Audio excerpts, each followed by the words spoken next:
Today we are going to talk about growing squash, specifically winter squash, and even more specifically, heirloom winter squash.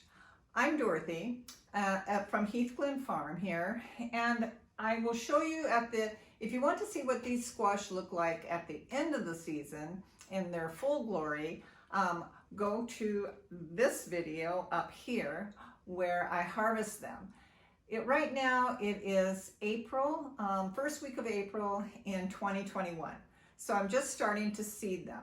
So I thought I'd take you through the seeding process, show you where they're going to go, and then you can flip to the other video to see what they look like in the end.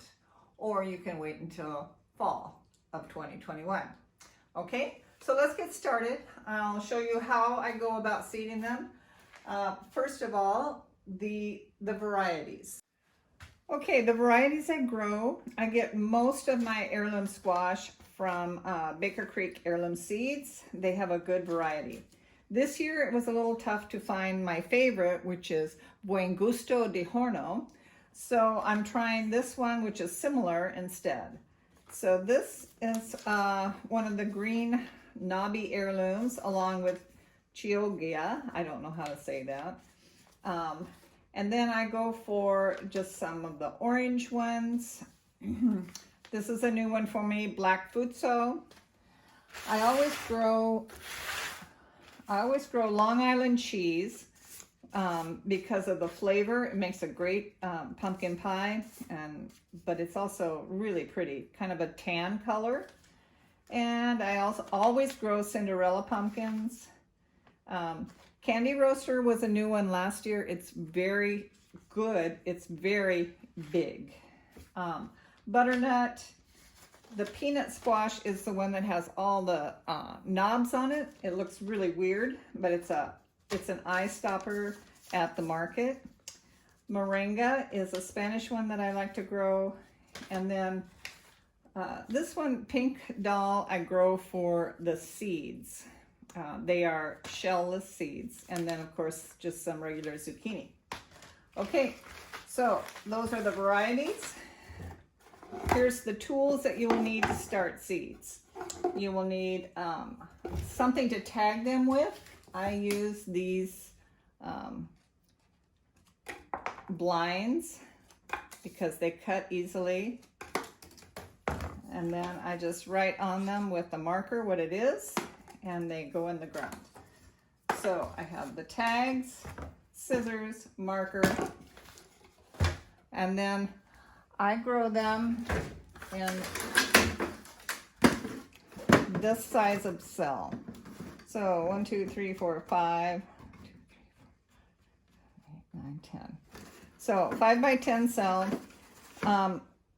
The tomatoes and peppers grow in smaller cells, but these I keep in the large cells, and I plant them so that they're ready to go in the ground by the end of May. I'm in Minnesota, Zone 4. Okay, this is the potting soil. You can make your own. I used to do that, and I do have an article that shows you how to do that, but I like this Miracle-Gro moisture control for potting things up before they go into the ground. You want to make sure that they're moistened before you plant them. So you add a little bit of warm water, mix it up like a cake batter until it's moist but not sopping wet. Okay. It should stay together. Okay. Then take one of these cells and put the dirt in it, or soil. Never call it dirt, it's always soil.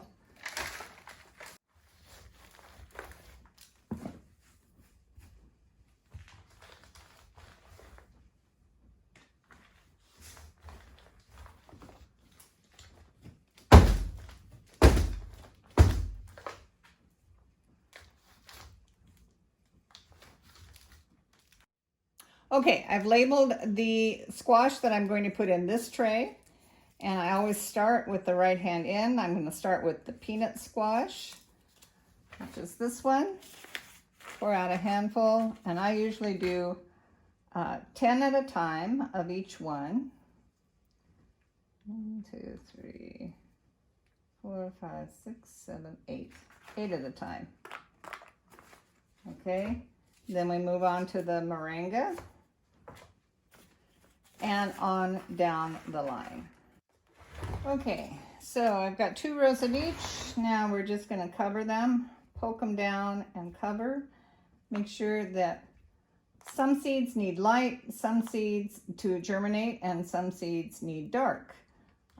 Squash does best if they are covered and securely patted down. You don't want it to be too loose. It needs to make contact with the soil. Okay, so I'm going to go through and do all that. Okay, this tray is ready to go. Now, I put all of my seed trays up high, and right now I have eggplant and everything else going. I cover them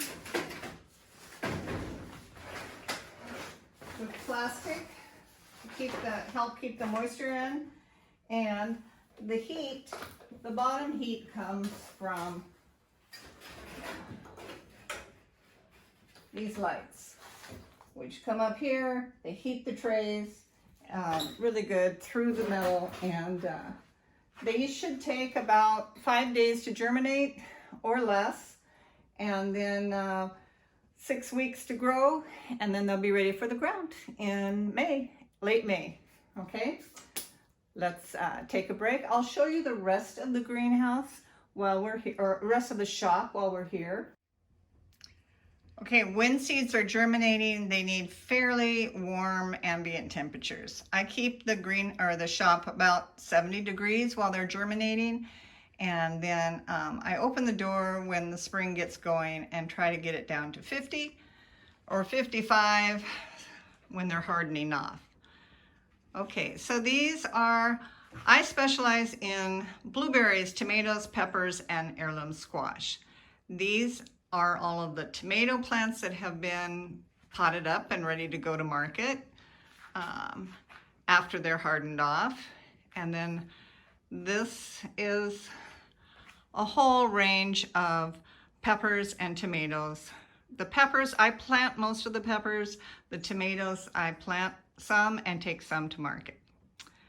So they're at all different stages. They are under the lights until they're under the lights for a couple weeks. It's weather dependent. So I do have a video on how to harden off plants, which you can check out if you want to see the stages that they should go outside. The plants that I take to market are in 4-inch or 3.5-inch pots, and that seems to be just the right size for growth and for not getting root bound. These are some tomatoes that are just a couple weeks along to kind of stagger the growth in case I lose some of the other ones. And then the peppers. The peppers are all in really good shape, and like I said, I plant most of these. If I have some extra, I will take them to the market. And these are the remaining tomatoes and peppers that have not been potted up yet into 3.5-inch pots. They were a little small. Ghost peppers tend to take a little bit longer. These are the ghost peppers right here. Longer to germinate, longer to grow, and so I leave them for a little bit longer. Tomatoes will be potted up in the next couple days. We're almost done with them. Okay, so that's how I start the winter squash. 6 to 7 weeks before ready to transplant in your area.